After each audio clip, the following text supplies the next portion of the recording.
أيها الإخوان أخوات brothers and sisters Islam Assalamu alaikum wa rahmatullahi wa barakatuh. We praise Allah subhanahu wa ta'ala, we seek His aid and assistance. Whosoever Allah subhanahu wa ta'ala guides, none can misguide. Whosoever Allah subhanahu wa ta'ala it is misguidance for none can guide. I bear witness that none is right to be worshipped except Allah subhanahu wa ta'ala alone, without any partner, and I testify that the Prophet Muhammad sallallahu alaihi wasallam is His final prophet and messenger. As we proceed, inshallah, we continue our discussions revolving around the fundamentals of faith, and particularly the chapter relating to Tawheed and Uluhiyyah. The chapter relating to Tawheed of worship, the reason for which we have been created by Allah subhanahu wa ta'ala.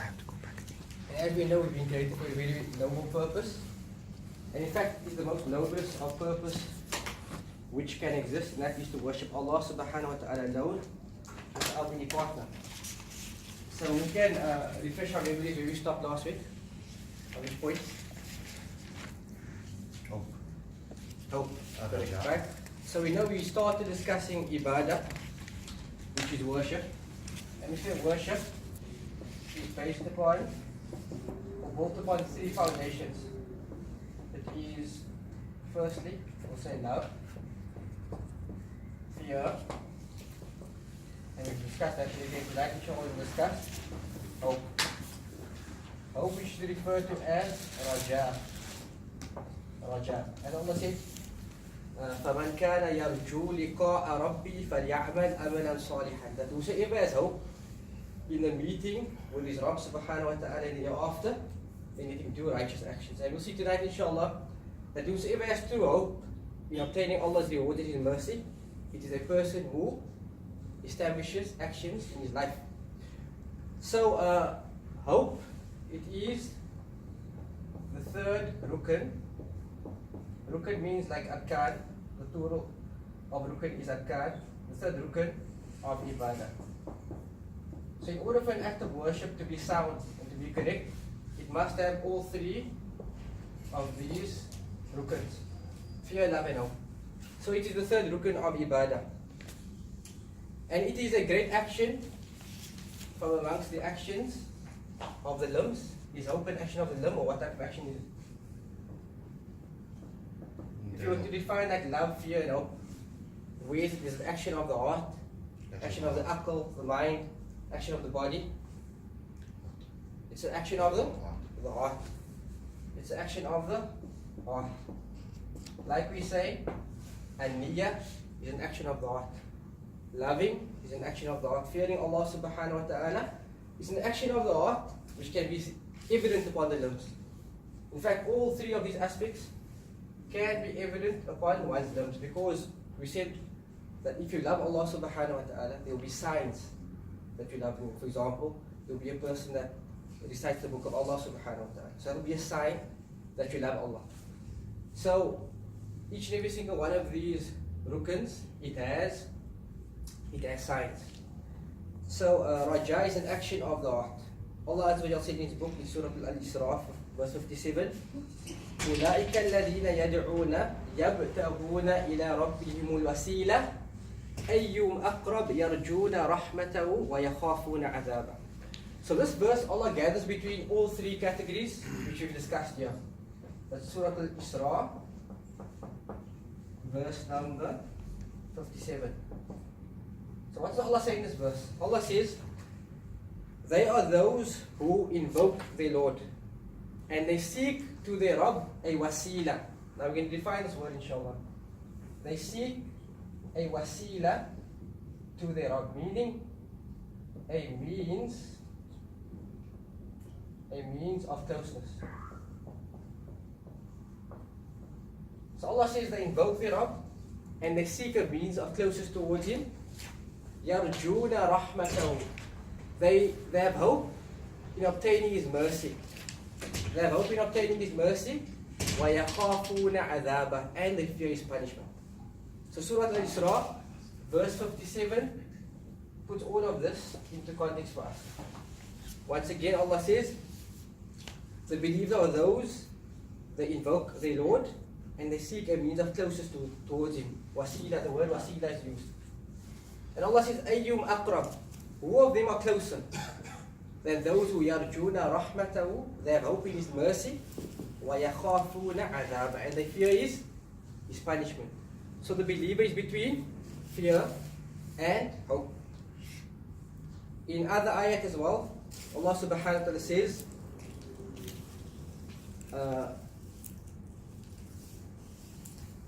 He says, آمن كان يرجو لقاء الله فإن أجل الله لآت. Allah says, as for those who have hope in the mercy of their Rabb, that indeed the meeting with the Lord subhanahu wa ta'ala is going to come most definitely. So here Allah speaks about the concept of Raja.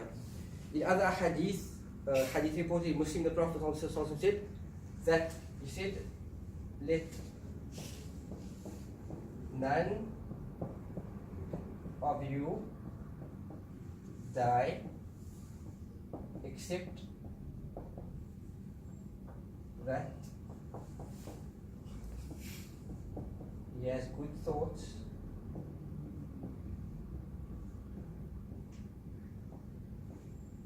of his Rabb. And this hadith is found in Muslim, Sahih Muslim. But before we explain this hadith, you can tell me from what we defined previously, what's the meaning of a Rabb? When you say, Alhamdulillahi Rabbil Alameen. Lord? That's like it's a rough translation. I'm looking like for the way that ulama define Rabb. The creator, sustainer, and the one who controls. Now, three specific matters. Rabb refers to the one who is the ultimate creator of absolutely everything. The one who sustains all of his creation.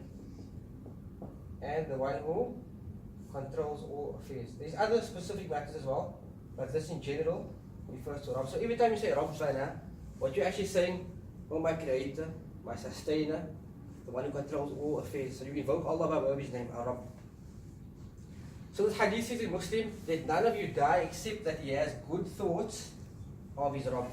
Hadith says, لا يموتن أحدكم إلا وهو يحسن الظن بربه. That none of you die except that he has good thoughts of Allah. And the person that truly has good thoughts of Allah is the one who sends forth righteous actions that will be approved for him with his Rabb. As we'll see inshallah, as for the person who has false hope, he has hope in obtaining the mercy of Allah, but he doesn't do those actions which necessitate Allah's mercy, then that in essence is not having true raja, true hope in obtaining Allah subhanahu wa ta'ala's rewards. Another hadith, Hadith Qudsi. What the Hadith Qudsi is? I am to my slave. Now I'm not asking for the hadith, I'm asking what is a Hadith Qudsi? When Allah informed the Prophet about it's Allah's call, but the Prophet ﷺ has to deliver it. It's not coming as the Quran. Yes. Right, it's basically when the Prophet is inspired with certain words from Allah subhanahu wa ta'ala, the meaning which is from Allah, but the wording is from the Prophet Muhammad sallallahu alaihi wasallam. So it's not Quran, but it is actually, it's called Hadith Qudsi. So the meaning comes from Allah, but the wording is from the Prophet sallallahu alaihi wasallam. So he said in the Hadith Qudsi that Ana inda dhan abdi.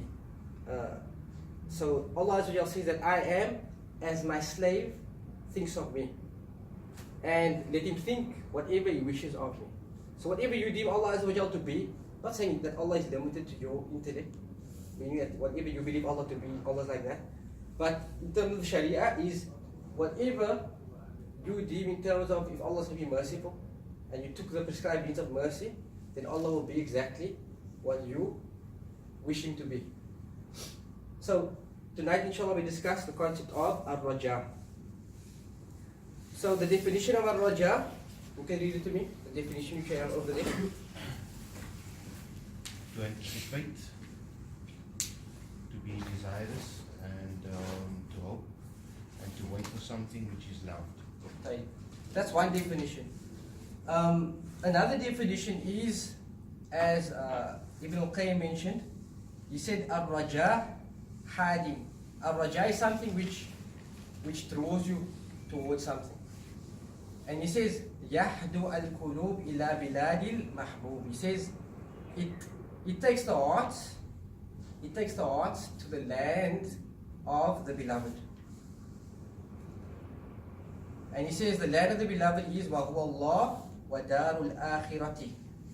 And he says, and the land of the beloved, it is Allah subhanahu wa ta'ala in the year after. So Ar-Raja Hadin, Ar-Raja is something which draws you towards the land of the beloved. And they say the land of the beloved it is Allah subhanahu wa ta'ala and the year after. Another definition of Ar-Raja is هو النظر إلى سعة رحمة الله. It is basically looking attentively at the vast mercy of Allah subhanahu wa ta'ala.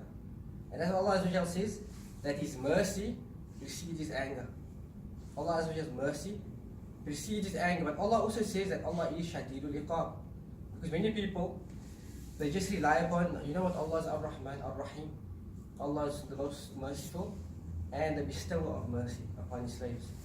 And they forget the fact that Allah Azza wa Jal also says that He will be Shadidul Iqab. Allah is severe in torment. And so they look at the vast mercy of Allah Azza wa Jal, and that gives them a lot of hope. But we said the person that has true hope in Allah Azza wa Jal is the person that does action, not the person who falls into sins and then he persists upon it and he says, you know what, Allah's mercy is vast. You know? So rather the person, he takes the prescribed means to obtain Allah Azza wa Jal's mercy. Because as we will see, a person that just depends upon the mercy of Allah is not actually having raja. He's having what is called at-tamanni, and that is false hope. That's false hope. So the divisions of al-raja, the three divisions of hope. So firstly, al-raja, which is ibadah. The hope which is considered to be worship. And this is what Allah Azza wa Jalla wants from His slaves. And this is hoping in Allah subhanahu wa ta'ala alone, without any partner. And in this raja can be further divided into two types. So raja mahmud, raja which is praised, and this is al-raja al-maqroon bil-amal wa ta'atillah. It is hope which is attached to action and the obedience of Allah. So when we say in all these ayat where Allah speaks about having hope in the mercy of your Lord, it means those people who take prescribed means. They take actions and they take their obedience as a means of drawing closer towards Allah subhanahu wa ta'ala. What has preceded us is the verse in Surah Al-Isra, which actually clarifies to us the proof that a believer must be between fear, love and hope. Once again Allah says, they are those who invoke their Rabb and they seek a means of closeness towards Him. Al-wasila, as we said, a means of closeness towards Allah, it means they seek a prescribed means of closeness to Allah. They take those things which Allah has made a means of coming closer to Him as a means of coming closer to Him. Does that make sense? So we take whatever Allah has made as a means of coming closer to Him, we take those actions as actions which make us closer towards Allah subhanahu wa ta'ala. And Allah says, whom of them are closer? Sorry, just use an example to explain it. Okay, so basically like salah.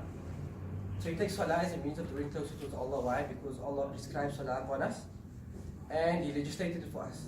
And for example, if you take an innovation as a means of coming closer towards Allah, those actions which Allah did not permit us to engage in, then that will not be a prescribed means of closeness towards Him. Like for example, when it comes to the concept of al-wasila, have you ever heard of the word before, tawassul? So using something as a prescribed means to come closer towards Allah. And Ahlul Sunnah, we say there are three prescribed means of coming closer to Allah. It is coming closer towards Allah by way of His names and attributes. So you say, for example, in your supplication, "Oh, the one who has mercy, have mercy upon me. Ya Rahman, irhamni, or irhamni, ya. Oh, the one who possesses mercy, have mercy upon me." So you use the name of Allah Azza wa Jalla to come closer towards Him.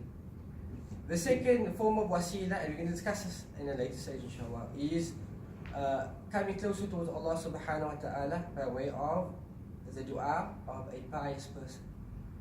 So, for example, if you deem someone to be pious, he's upon istiqamah, steadfastness in terms of his salah, and he recites the Quran and you deem him to be pious, you request him to make dua for you. So you come closer towards Allah by way of his dua. The third method is seeking closer towards Allah by way of righteous actions. And that's a broad term, but like we said, those righteous actions which Allah has permitted us to take as forms of worship. So Allah says, whom of them are closer? They have hope in the mercy of the Lord, and they fear His punishment. So once again, between fear and hope. So the two types of raja which is prescribed in our Sharia is firstly the one which is praised, and this is the one which Allah subhanahu wa ta'ala wants from us. And we said these are actions which are, or raja which is accompanied by action. So what this is telling us is that the person who does not do action, but he still depends or he relies upon the mercy of Allah, then that in essence is not true raja. Once again, example. So, like if someone is Muslim, Yes, never practiced, exactly. right? But realizes now the error of his ways. So he's hope that Allah forgives him Mm-hmm. by changing, by now starting to make salah 5 times a day. Yes. Okay, Right? So that's a good example. that's not doing more than anyone else, but he is changing his Yes. he's now practicing some aspect and hoping that is going to be mercy. That's a perfect example. So for example, a person who commits sins, and each and every single son of Adam commits sins. No one is perfect. But the best of those who commit sins are those who constantly repent to Allah. So the issue here is a person we're talking about that doesn't do any action, doesn't pray, doesn't fast the month of Ramadan, etc., etc. And then he says, you know what? Allah's mercy is vast. On the flip side of this, we have a person who strives to do acts of obedience. He falls short, but he's always repenting. That's a person who has true raja, true hope in Allah subhanahu wa ta'ala. So the second form of raja, which is the dispraised form, is al-raja biduni amal. It is raja that is not accompanied by action. And this is called tamanni. This is called tamanni.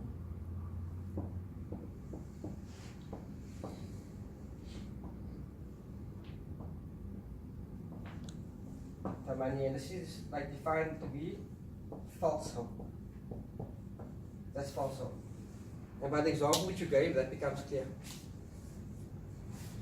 So what's the difference between at-tamanni and raja? Tamanni would be that the person is lazy. He doesn't do action.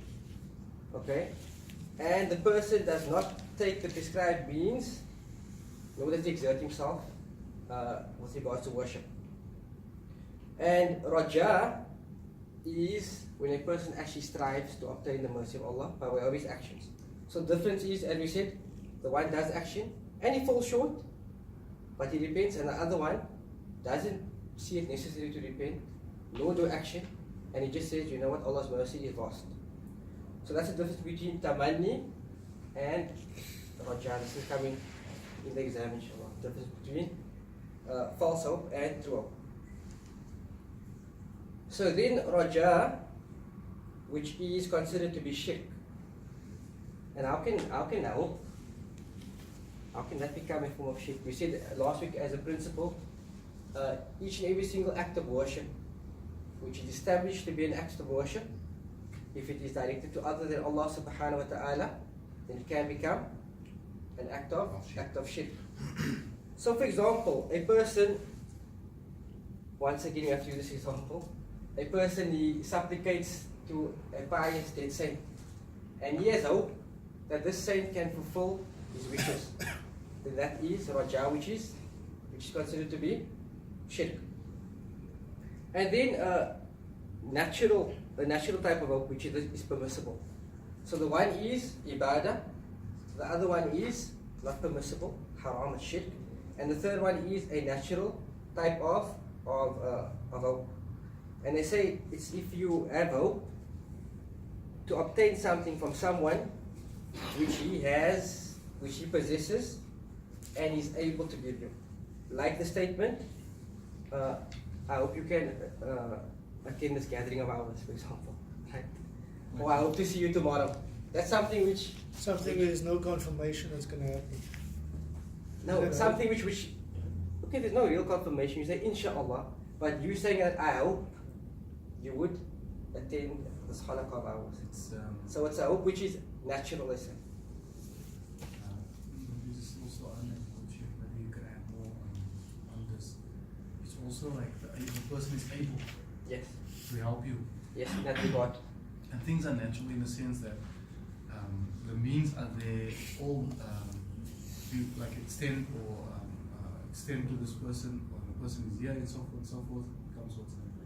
This other supernatural is also coming with regards to the jinn, when and the saints, they're not able To give you. or they, you know, like it's supernatural, is not the word, but they're not. It's not in their ability. It's not within Or the the capability. ability, or within the capability, or even if it's within the skill sets of the gene, for instance, that also becomes like, you know, there you're partnering because this is something that you should ask Allah subhanahu wa ta'ala for. And they also just got limitations with regards to certain things and stuff. Yeah.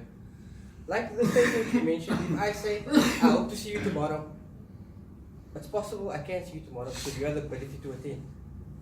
If I say, I hope to see you next week, it's possible you have the ability to do it. So it's a hoping in something which you can grant me, so to say.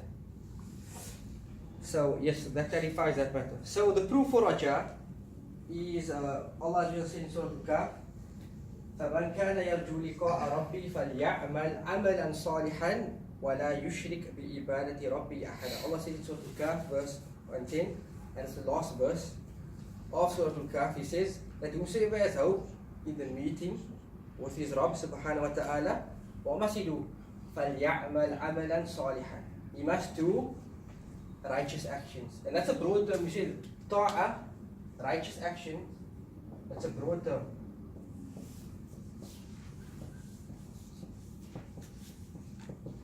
Allah says amalan salihan, righteous action.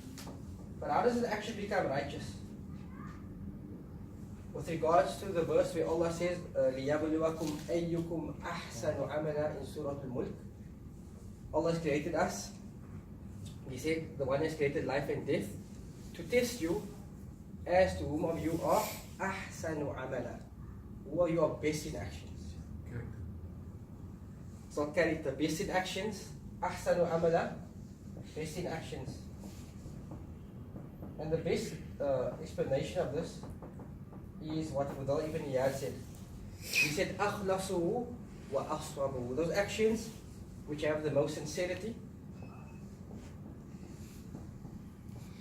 wa aswab, those actions which is in conformity with the Sunnah. You can check that Ibn Kathir as the tafsir of that ayah. That's how an action is deemed to be righteous. Sincerity, and it is in line with the Sunnah. Meaning, you do that action the way the Prophet also did it. And hence, we will have a discussion on this when it comes to the concept of innovation, of bid'ah, and where we've derived the proofs to prove the fact that just like things generally in life has conditions for acceptance, similarly ibadah, it has conditions for its acceptability with Allah subhanahu wa ta'ala. Yep. Just a point on something that you mentioned, I think a couple of weeks ago, with regards to the niyyah. If you do something for the sake of Allah subhanahu wa ta'ala, doing that, either that or doing it for what Allah is sake, you know, steering it in the sake of Allah subhanahu wa ta'ala, it becomes an ibadah. So where does that fit in with those 2 points? If you convert in this to anything else, They're by Allah. righteous action. We always give this example. We We always give this example. If a person is sincere, okay, he does the action sincerely for Allah. So he starts praying, he's alone in the masjid, so he starts praying. And then he realizes somebody comes into the masjid. And then automatically he starts lengthening his recitation, lengthening his ruku, his sujood. Why? To adorn his prayer for that man. Then the person's ikhlas, it's lost. However, the action that he's doing, salah, for example, if if you pray 2 rak'at when you enter the masjid, that's something which is found in the sunnah, right? When you come in the masjid, you must pray tahiyatul masjid. So the action was found in the sunnah, but the person did not have ikhlas, so the action is not accepted. Then on the flip side, the person, he takes an action which is not conformity with the sunnah, for example, group dhikr, okay? And doing it like in a loud manner, and doing the azkar which is not reported in the sunnah. So the person does it with ikhlas, they're sincere when they do it, they're really sincere, they expect rewards from Allah, but it's not in conformity with the sunnah. That action will also not be accepted. So Fudal ibn Iyad said, and he was a tabi'i, he said, akhlasuhu wa aswabu, those actions which are the most sincere, and those actions which have the most resemblance to the sunnah of the Prophet Muhammad sallallahu alaihi wasallam. So since we've defined all three of these categories, what is the benefits of raja? Okay, so they say firstly, izharul ubudiyah. It manifests worship. It manifests your servitude to Allah subhanahu wa ta'ala.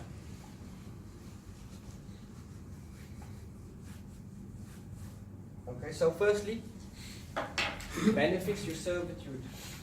Having hope in Allah manifests your servitude to Allah.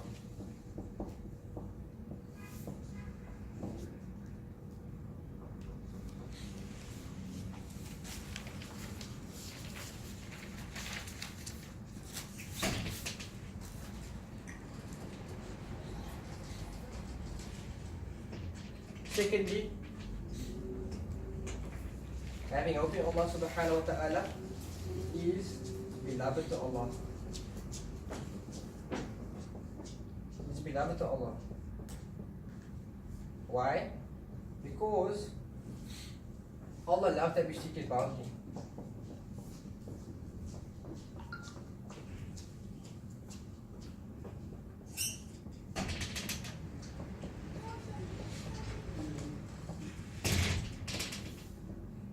As the hadith says, that Allah Azza wa Jalla becomes angry when you don't ask Him.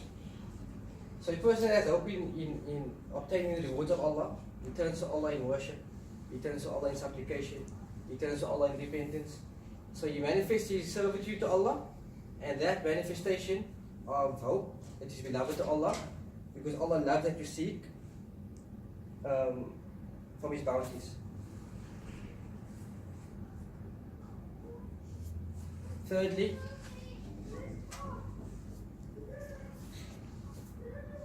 it directs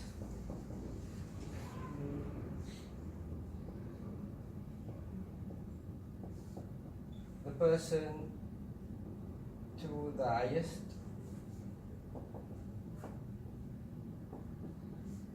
level of servitude,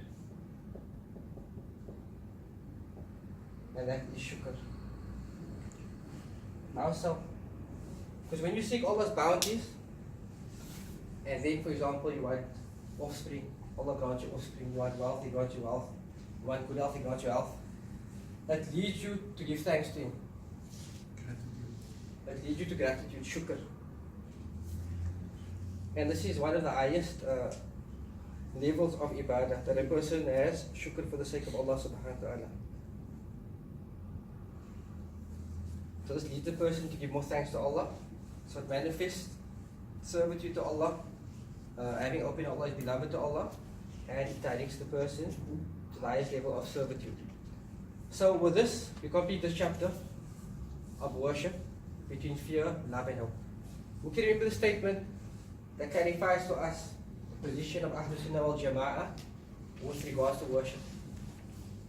It's a combination of the three. Combination of the three. One is the body, Yes. and then fear and hope is on either side. Yeah. The balance. Okay?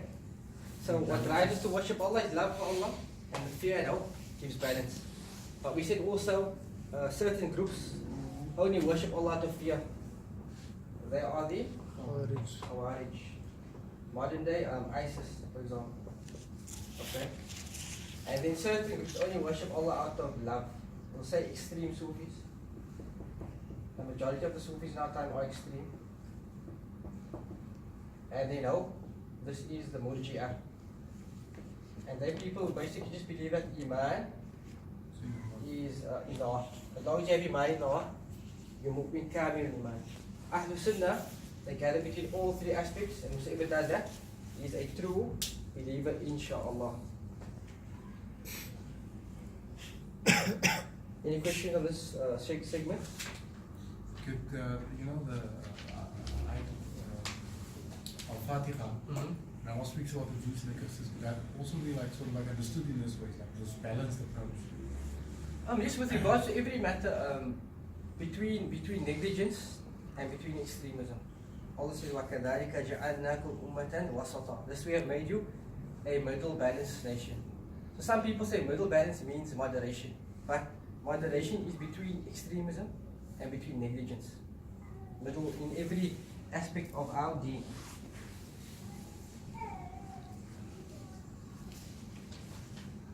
So shall we begin a new chapter? Just take one copy and pass on. Questions? No questions relevant to this section before you move on? Just one for this. Sure. I wanted to clarify when the chat says, check the on that ayah. Yes. Then check means that ayah is talking about the Surah Mulk one or the Surah Kaf one? Surah Mulk. Surah Mulk. I And whenever I give you a verse, you don't have to take the interpretation I gave you. I want you guys actually to go check the ayah up and see what I mentioned, if it is in conformity with what was mentioned previously. And good, you can find Ibn Kathir translated the summarized version on PDF. Sheikh, you have the previous notes. I don't have a copy here, but I'll get a copy. So if everyone takes the copy of the notes of the condition, they take every week. Okay, so the next chapter, inshallah, is At-Tawakkul. And this is a concept which is well known to the believers. As Allah says, وَمَن يَتَوَكَّلْ عَلَى اللَّهِ فَهُوَ حَسْبُهُ. That whosoever places his trust in Allah subhanahu wa ta'ala, will find that Allah azza wa jalla will suffice him in all matters. But we know that At-Tawakkul is like the example which the Prophet Muhammad gave of the bird. It leaves its nest in the morning on an empty stomach, وَتَرُوحُ بِطَانًا, and it returns with a full stomach. So what is that teaching us about tawakkul? What is that teaching us about tawakkul? Doesn't plan for tomorrow, is just going, having faith that when he goes out and seeks, Allah will provide. Now, tawakkul is attached to action. The bird leaves empty stomach and it returns. So part of tawakkul, as we will see inshallah, it is taking the prescribed means which Allah has made a means to obtain something. So in order to obtain rizq, you must find a job, or you must have a trade, etc., etc. So that would be considered to be part of tawakkul, which is taking the means. So now inshallah the book is interesting because now we deal with chapters which we will see is relevant to us. Maybe previously it seemed abstract, but now the book actually deals with acts of worship which is relevant to us. And the first such act of worship is tawakkul. So why is it suitable for this book, tawakkul? Since we're dealing with a book which deals with Tawheed of worship. Why is tawakkul relevant to be discussed? Anyone? Because? It is worship, yes, it is worship. But when the slave of Allah subhanahu wa ta'ala, he singles Allah subhanahu wa ta'ala out in worship, and specifically with tawakkul, then this shows us that once you believe there is a deity that is worthy of being worshipped, you will place all your trust and your reliance in Him to obtain something which is beneficial or to avert some harm. And in essence, that is tawakkul. Tawakkul is obtaining something which benefits or averting from oneself a calamity or an evil. So this is why this chapter is relevant to us in this book. And the Prophet Muhammad ﷺ, he was the embodiment of tawakkul. He taught us through tawakkul in Allah subhanahu wa ta'ala. For example, the Prophet ﷺ, he never ever negated the means. When he went into battle, he used to wear armor. He didn't say that, I place my trust in Allah, nothing will befall me, I'm going to fight without armor. So he would take the prescribed means. And there's many examples like this in the life of the Prophet Muhammad sallallahu alaihi wasallam. In a famous story narrated, which happened in the time of Umar ibn Khattab, that a group of people came from Yemen and they performed Hajj bila zad. They didn't take any provisions, meaning Hajj is attached to what? Istita'a. You must have like enough money for your accommodation, your food, etc. etc. So they said, we've come on this journey and nahnu mutawakkilun ala Allah, that we are those who place our trust in Allah subhanahu wa ta'ala. Umar ibn Khattab then told them, you guys are not people who put their reliance upon Allah subhanahu wa ta'ala, but rather you are mutawakkilun. Mutawakkil is someone who doesn't have tawakkul. It means mutawakkil is the one who feigns. He feigns having tawakkul. So they didn't take the prescribed means to obtain tawakkul. So they were feigning tawakkul. And then he told them that you guys are not of the true mutawakkilin. And so at tawakkul, it is, as they say, nisfuddin. It is half of our faith. It is half of our religion. Why? Because each and every single day we recite in the Fatiha, إِيَّاكَ نَعْبُدُ وَإِيَّاكَ نَسْتَعِينُ. You alone do we worship, and you alone do we seek aid and assistance from. So this shows that the believer knows that he can't obtain the bounties of Allah, he can't obtain true obedience of Allah subhanahu wa ta'ala, except if Allah facilitates that for you.